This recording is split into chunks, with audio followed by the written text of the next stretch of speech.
La negociación, o mejor dicho, la necesidad de negociación, aparece cuando algunos de los objetivos o intereses de dos partes en relación con un tema concreto no son compatibles e incluso son excluyentes. Es en ese momento donde aparece el conflicto que deberá resolverse mediante la negociación. Por ello es importante reconocer los elementos del conflicto. Estos son las personas, los procesos y el problema, y contemplar el elemento personas desde sus tres variables: relación, vínculo y poder. Hablando del poder, es la capacidad o las alternativas que tienen las partes para hacer prevalecer sus opciones. Problema y proceso quedarán clarificados enseguida, pero es prudente entender que la negociación es un fenómeno en el que el resultado es determinado por el proceso. De ahí su importancia y su relación con los satisfactores resultantes de la negociación.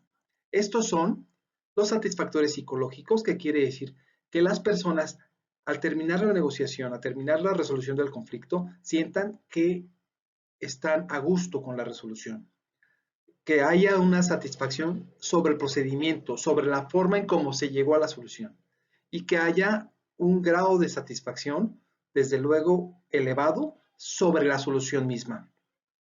Las variables en el proceso de negociación también son importantes como preámbulo para estructurar la negociación, o como decimos acá, el campo de la negociación. Ellas son la lógica. La negociación sabemos que está sujeta a la interpretación de las personas. El factor emocional. Son los procesos psicológicos básicos en su etapa de percepción y comunicación, es decir, se refiere, entre otras, a la empatía entre las partes o la falta de esta. El cambio. En todos los ambientes, debemos recordar, siempre habrá resistencia al cambio.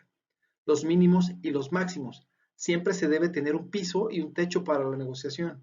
Las reglas organizacionales. Cuando las personas, cuando las contrapartes representan una institución, ellas deben ceñirse a lo que dicta su organización como normas y como alcances. También están las reglas personales, lo que la contraparte se autoimpone como reglas morales, es decir, lo que la contraparte se permite o no se permite hacer.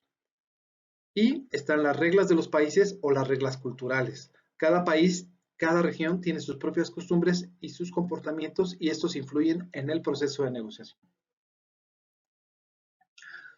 Ahora bien, si pudiéramos desmenuzar y definir cada una de las partes detalladas en el gráfico, resolveríamos el conflicto, y debería de ser buscando el balance entre los elementos de las partes y logrando los tres satisfactores que ya mencionamos: los psicológicos, de conformidad la conformidad con los procedimientos y la conformidad con la solución total.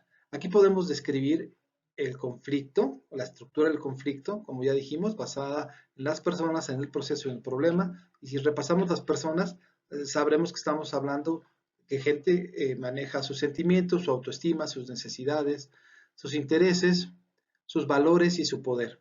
Hablando del conflicto y su proceso y la parte de proceso, hablamos del inicio, la interacción, la dinámica y las fases. Y hablando del problema, es el asunto.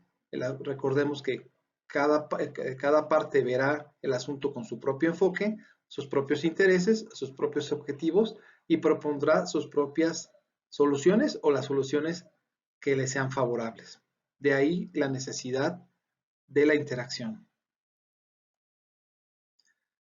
Repasemos ya lo visto en los apuntes anteriores sobre las etapas del proceso de negociación, y esto las identificamos como etapa inicial, que es la recopilación de información y preparación previa al momento de la negociación; la etapa de apertura, que es el inicio o conocimiento de la contraparte, el análisis mutuo, el establecimiento de metas y objetivos de las negociaciones de cada contraparte; la etapa media, donde cada una de las partes se retira probablemente a analizar la información, analizar la posición de cada quien, analizar hasta dónde pueden llegar, hasta dónde se permiten llegar con los máximos y mínimos, cada una de ellas; la etapa de propuestas y contrapropuestas, donde solamente habrá tres opciones: se rechazan las posturas, se aceptan y cierra el trato, y o se hacen contrapropuestas, y estas pueden ser tantas contrapropuestas como